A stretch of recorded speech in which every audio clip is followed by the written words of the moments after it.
Look, my view from the beginning, I don't think Joe Biden wanted to go down the road of impeachment. I don't think Schumer and most of the Democratic senators wanted to go down the road of impeachment. The reason we're here is the hard left hates Donald Trump, and the House Democrats, they really reflect that hard partisan left.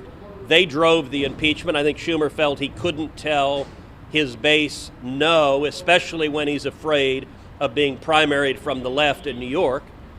But I think Senate Democrats, they just got committee gavels. They just became chairmen. They want to be taking up legislation, moving nominees. I think Senate Democrats are really frustrated right now.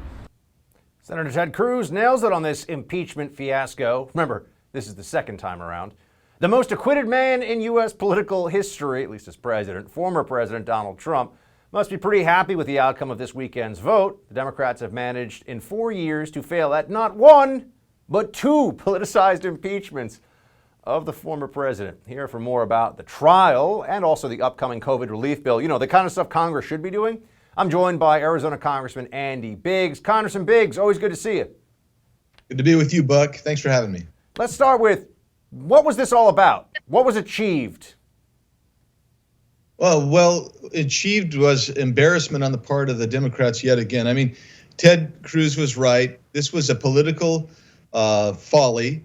The Democrats and the left, they hate Donald Trump. They hate the people who support Donald Trump. They were trying to erase Donald Trump. And I believe that the successful part for them was they were trying to distract from some of the crazy left-wing things that they're trying to do in Congress, whether it's Joe Biden and some of his, President Biden and some of his executive orders he's issuing, or whether it's the legislation that the Democrats are putting forward that are going to really change who we are as Americans. This really served as a distraction, so for that, they get an A+ on that effort. But the reality is they had no way forward with this thing. This thing, they lost on the facts, they lost on the process, and they lost on the Constitution itself. It was an embarrassment for them. Do you think there were any surprises in the 7 Republicans in the Senate who voted for conviction? Were you surprised by any of them? A little bit, I would say mildly surprised by Burr and Cassidy, just a bit. I think Cassidy telegraphed that a little bit, but I wouldn't have thought that those guys would go so blatantly against their constituency. One of my concerns, Congressman, is that this is all part of a narrative the Democrats are building to justify a lot of what I would view as really unconstitutional and reprehensible actions for the Biden administration going forward, specifically around the issue of Trump terrorism, MAGA terrorists, surveillance. We have the deployment of troops still in D.C. I'm hearing today that could be extended for months, even beyond where it currently is. Are you expecting and are you hearing that there may be legislative action taken at some point by Democrats? They may try to advance something in the House to crack down on what they view as this continued insurrection threat.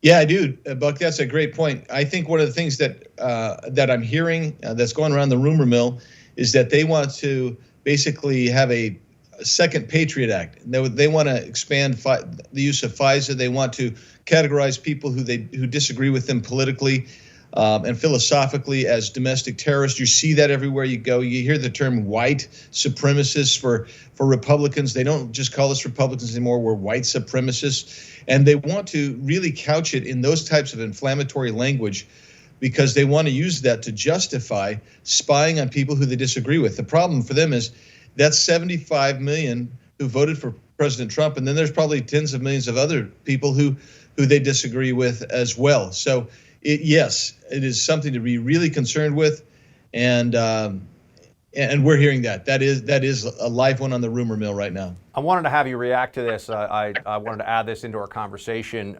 Here was one of President Trump's lawyers talking about the media's role in this whole fiasco. Play it. Somebody should look at the conduct of these House managers. It's unconscionable, aside from all of the due process violations that my client had. And the media should be looking at a square, straight way. The straight way. Your coverage is so slanted, it's got to stop. You guys have to stop and start reporting more like PBS does rather than a TV news show that doesn't have any journalistic integrity at all. I think his view of PBS might be actually a little too favorable, but I'll just say he's right about the media being all in as cheerleaders for a conviction here. What do you make of it? I agree with him 100%, except for that PBS comment as well, Buck. I mean, the reality is the media was all in, and when the House managers violated, by the way, they violated the new rule that they passed trying to get after conservatives just a few weeks ago. They violated that when they doctored up the montage of videos that they consistently ran. They doctored it up when they basically took things out of context, didn't play the whole quote, etc. He's right. The media facilitated that. With impunity, the House managers knew that they would never be questioned seriously about that. And so two things about it. I think that there's some issues that House managers may run into in the future based on what they did in that impeachment hearing and trial in the Senate. And the media itself has culpability in it because they're helping to further this narrative and distort the truth. And if that's going to be the case, then I don't know that we ever bring people back together. I don't know if we ever bring people back. I want to switch gears for a second because there's still a lot that Congress needs to do. Most notably right now, get that COVID relief bill passed, money that should have been in people's pockets a long time ago. Can you just tell us what has the delay been up to this point, and when do you think this is actually going to get done? Why hasn't it gotten done? Well, it hasn't gotten done because the Democrats don't want to just do COVID relief. They don't want to just simply do PPP or that type of direct action programs. They want to basically expand and spend trillions of dollars. When we already have, by the way, Buck, we already have over $1 trillion left that was already appropriated that just hasn't been allocated yet.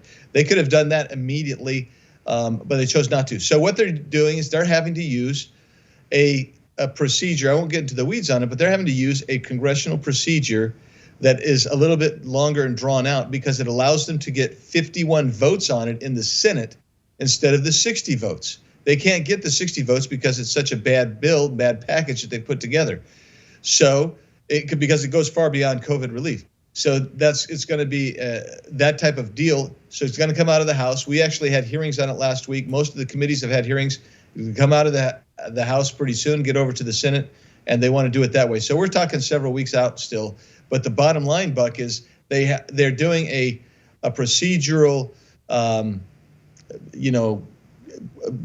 basically a thingamajig, a procedural thingamajig, so that the public won't have to see what's going on. They're basically saying we're going to do this so the Senate doesn't have to go by its 60 votes.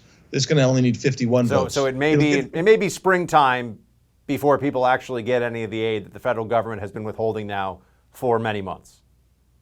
Yes, I think that's probably right, Buck. Congressman, always appreciate you, sir. Thanks for joining us.